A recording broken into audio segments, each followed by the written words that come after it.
Estamos ya en el segundo domingo de la Cuaresma, camino hacia la Pascua.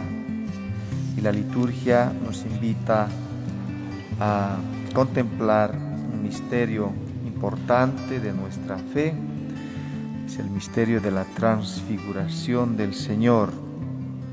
Sería como un anticipo de la Pascua, pero lo entendemos en el contexto del seguimiento de Jesús de parte de los discípulos, los apóstoles, que habiendo Jesús anunciado su pasión, su muerte y su resurrección, había un cierto, podríamos decir, desencanto, tristeza y casi podemos decir decepción.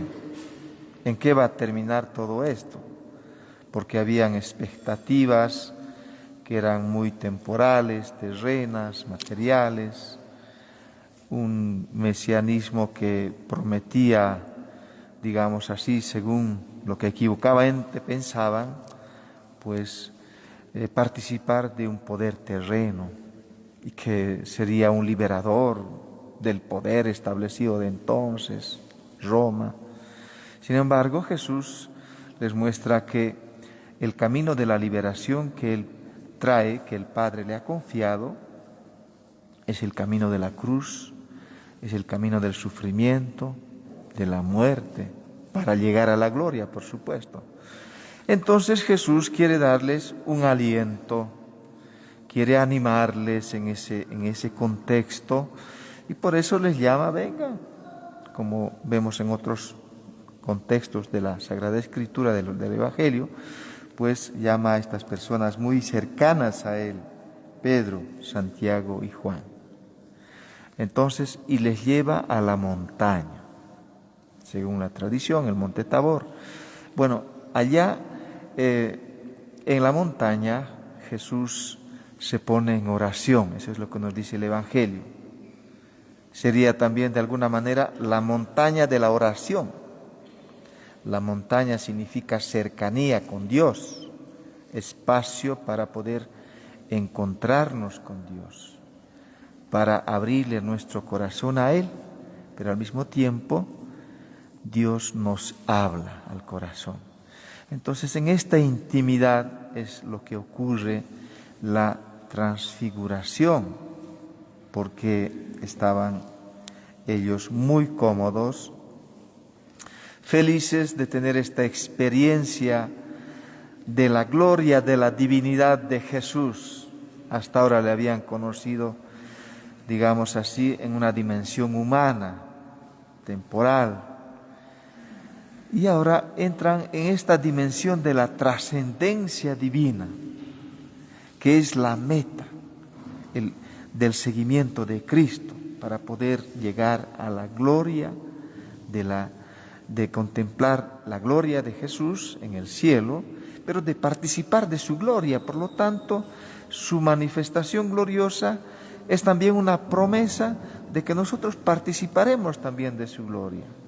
Entonces, esto les da aliento, porque tienen que descender de la montaña, porque hay que ir a la vida cotidiana, donde hay dificultades, donde hay problemas, donde hay amenazas, donde hay violencia, donde hay guerra, donde hay muerte, donde hay corrupción, donde hay tantas cosas en las que tenemos que batirnos a la luz de nuestra fe, y justamente la palabra y esta transfiguración es un aliento que nos da también a nosotros, porque hemos venido a nuestra catedral al encuentro de Jesús, y Jesús se nos manifiesta una vez más, vivo y presente en la Eucaristía, recordando siempre Jesús presente en su palabra, Jesús presente en su cuerpo, en su sangre, pero no olvidemos Jesús presente, vivo en el cuerpo de Cristo, el pueblo de Dios, Asamblea Santa,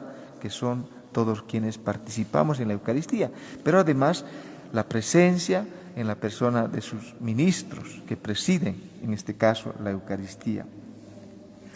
Entonces es esa experiencia, queridos hermanos, que podemos decir, es una experiencia de Dios. No es simplemente en un plano humano, que nosotros nos debatimos con tantas cosas de las que nos preocupamos cada día, pero queremos además y necesitamos, nos sentimos necesitados de sentir la presencia de Dios, de sentirnos cercanos a Él.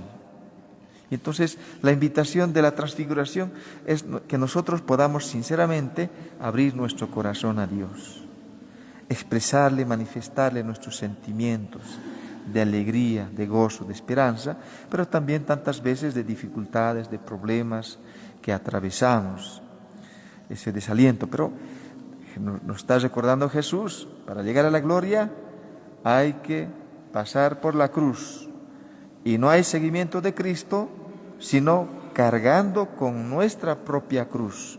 Entonces eso significa participar también de los sufrimientos de Cristo, porque Cristo sufre también ahora su pasión como sufrió en aquel entonces cuando ve este contexto de violencia, contexto de guerra, contexto de muerte.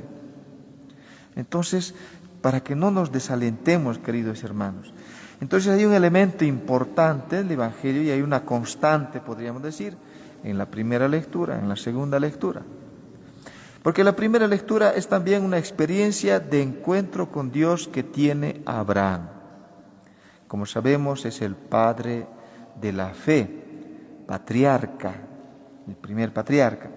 Entonces, aquí encontramos cómo Dios hace una alianza con Abraham, Antiguo Testamento. Y Dios manifiesta su presencia. Entonces, enemigos de la cruz, si nosotros hacemos que se sobreponga nuestros impulsos, a veces con violencia, con soberbia, con orgullo, entonces, enemigos de la cruz, porque la cruz viene a reconciliar a la humanidad, viene a instaurar la paz, en primer lugar, de la humanidad, de nosotros con Dios, pero al mismo tiempo viene a reconciliarnos con nosotros mismos y entre nosotros mismos, y por eso tantas veces enemigos de la cruz. Pero nos dice Pablo, no hay que olvidar que somos ciudadanos del cielo. Qué bonita expresión, queridos hermanos. Somos ciudadanos del cielo. Dios nos ha hecho no solamente para esta vida terrenal, material, temporal. Nos ha hecho para que disfrutemos de la eterna presencia de Dios en el cielo. Ciudadanos de Dios. Que no nos olvidemos de esto. Esa es una experiencia, digamos así, como un anticipo para que nosotros podamos ser consecuentes y perseverantes en nuestra fe. Como nos dice Pablo al final de la segunda lectura. Ustedes son mi alegría, mi corona, amados míos. Perseveren fieles en el Señor.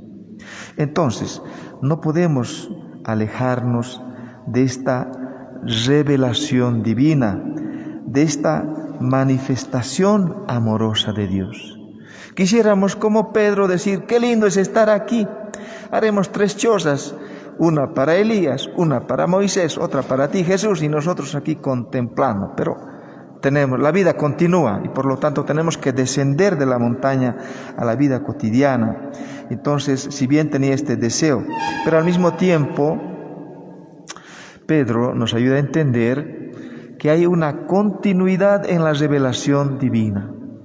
El Antiguo Testamento, los patriarcas, los profetas, porque Moisés recuerda la ley y Elías los profetas.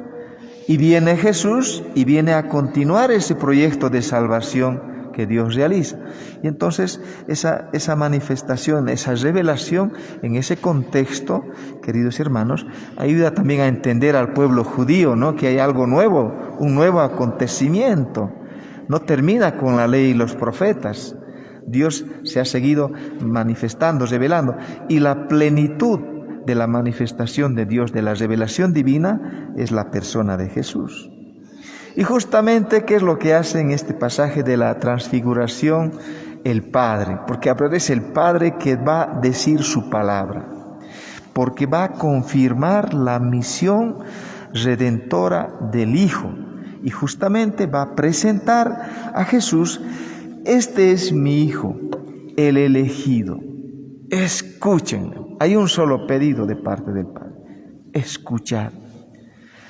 ¿No? Escuchar, que en su raíz audire o baudire son similares. Escuchar está relacionado con el verbo obedecer, es decir, no hacer oídos sordos, escuchar y no hacer caso, sino nos está diciendo el Padre: escuchen al Hijo, pero no solamente escuchen, sino obedézcanle. Entonces, este es el pedido, queridos hermanos, y este es el deseo también que nosotros manifestamos y pedimos a Dios Padre, que nos confirme en la fe, que nos dé la gracia de escuchar al Hijo Jesús y que podamos obedecerle. Y de esta manera, con esta esperanza, nos abrimos en esta dimensión trascendental con el deseo de participar de su gloria en el reino del cielo, es decir, participar de su resurrección.